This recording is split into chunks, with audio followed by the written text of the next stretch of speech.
شروع اللہ کا نام لے کر جو بڑا مہربان نہایت رحم والا ہے۔ اے پیغمبر صلی اللہ علیہ وآلہ وسلم، جب منافق لوگ تمہارے پاس آتے ہیں تو ازراہ نفاق کہتے ہیں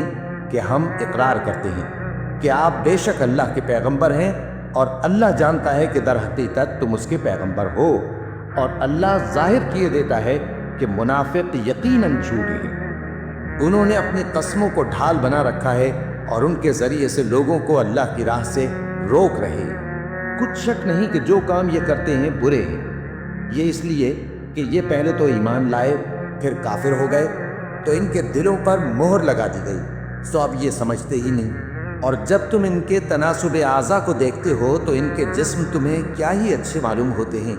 اور جب یہ گفتگو کرتے ہیں تو تم ان کی تقریر کو توجہ سے سنتے ہو،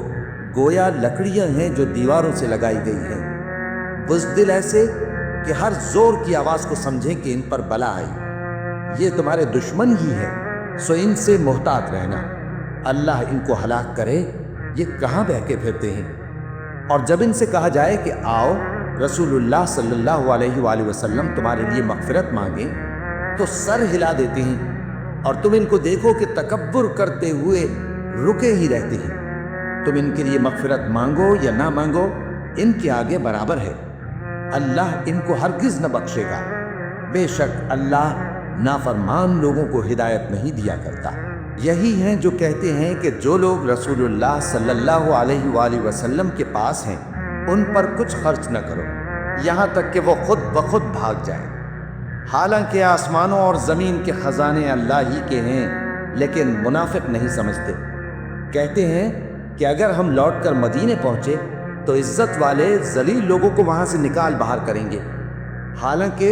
عزت اللہ کی ہے اور اس کے رسول صلی اللہ علیہ وآلہ وسلم کی اور مومنوں کی، لیکن منافق نہیں جانتے۔ مومنوں،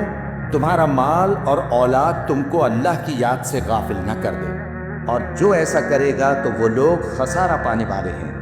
اور جو مال ہم نے تم کو دیا ہے اس میں سے اس وقت سے پیشتر خرچ کر لو کہ تم میں سے کسی کی موت آ جائے تو اس وقت کہنے لگے کہ اے میرے پروردگار، تو نے مجھے تھوڑی سی اور مہلت کیوں نہ دی تاکہ میں خیرات کر لیتا